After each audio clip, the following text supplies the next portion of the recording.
immuables. Ce sont des lois qui ne peuvent pas être changées. C'est des lois qui sont immuables, qui sont immanentes. Donc, c'est des lois qu'on vit de l'intérieur de soi-même. D'ailleurs, c'est ça Dieu. Dieu, j'avais dit hier une communication sur le forum où j'avais dit aux Africains qui participent à ce forum, qui est Dieu? Dieu n'est pas au ciel. Le Dieu qu'on vous dit qu'il est au ciel, il n'existe pas. C'est pour ça qu'il y a un internaute qui m'a écrit, me dit, mais donc vous voulez dire que Dieu n'existe pas? Justement, c'est parce qu'il n'a rien compris. Je dis que le Dieu qu'on nous a dit qu'il est au ciel, notre Père, que ton nom soit sanctifié, que ton règne vienne, et je l'assume, il n'existe pas. Parce qu'en l'an 1, on l'avait créé, il était question qu'on crée un Dieu, parce qu'on voulait faire les conquêtes terriennes d'outre-mer. On a donc créé un Dieu, parce que quand on veut dompter un peuple, on lui donne un Dieu. Il fallait donc qu'on crée un Dieu qu'on appelle Jéhovah, pour qu'on le donne maintenant au peuple négro-africain, pour pouvoir le dompter. C'est comme ça que ça s'est passé. Celui-là n'est pas bon, il n'existe pas. Donc n'y croyez pas. C'est pour ça que j'ai dit aux négro-africains, sortez des églises. Parce qu'on vous parle du même Dieu. Et l'église qui vous parle du même Dieu vient de chez ceux qui ont créé ce Dieu-là. Il y a des lois de la nature. Quand vous les connaissez, vous connaissez Dieu.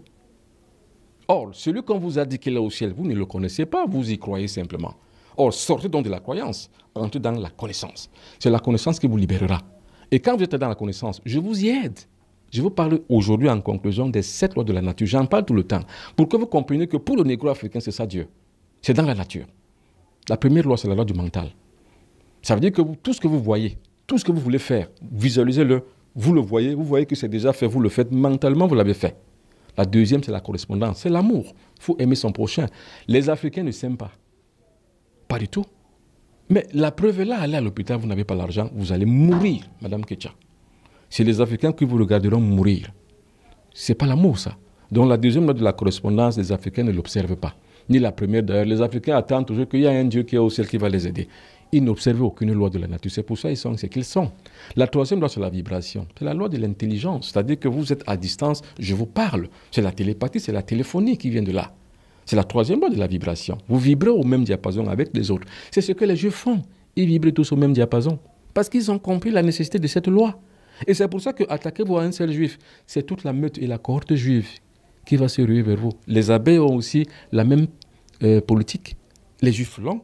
Les Occidentaux l'ont à travers leur OTAN. Vous essayez d'attaquer seulement un seul pays occidental, l'OTAN va se mettre en ordre de bataille pour vous attaquer. C'est comme ça que les autres peuples font. Mais les Africains attendent assis en contemplation vis-à-vis d'un Dieu distant et lointain, qui ne les écoute même pas. Il faut donc en sortir, c'est ce que je dis. La quatrième loi, comme je viens de le dire, c'est la dualité. Tout ce que vous faites, Madame Ketia, il y a un pour, il y a un contre. Vérifiez toujours ce qui est positif et ce qui est négatif.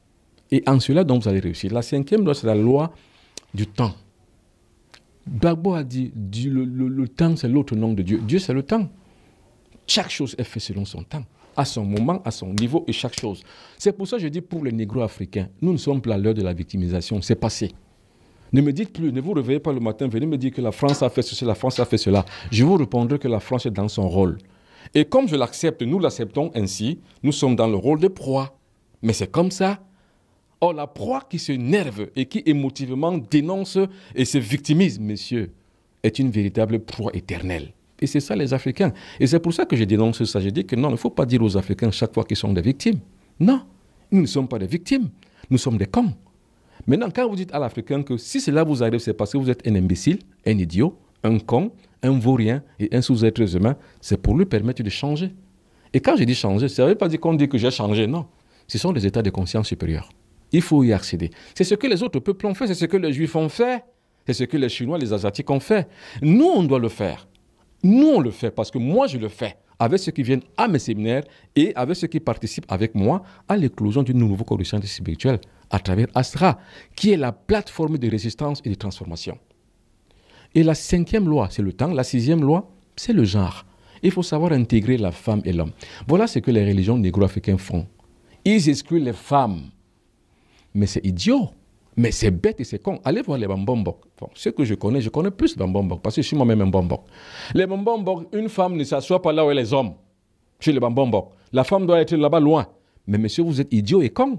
C'est parce que vous n'avez pas compris le loi de la nature que vous le faites. Mais madame, il faut instruire la femme. Il faut mettre la femme au devant de la scène. Parce que c'est la femme qui est plus puissante, plus énergétique que l'homme. C'est ça la loi, la sixième loi de la nature, la loi de genre. Vous avez compris ça, et la septième loi plutôt, la loi de genre.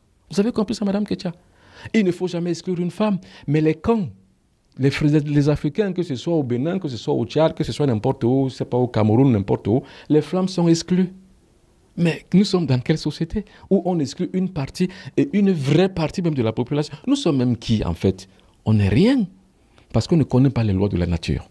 La loi des genres, Madame Ketia. Vous me regardez, vous êtes une femme. Je ne sais pas si vous le savez. C'est la femme qui porte la tradition. Dans le Mbok Bassa, nous avons 5 grandes religions. La dernière religion, c'est la plus grande. C'est la religion des femmes.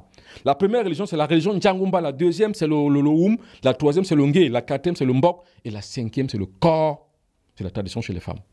Et pourquoi c'est la tradition chez les femmes qui est la dernière? Madame, la femme, c'est l'éther. Nous avons 4 éléments de la nature.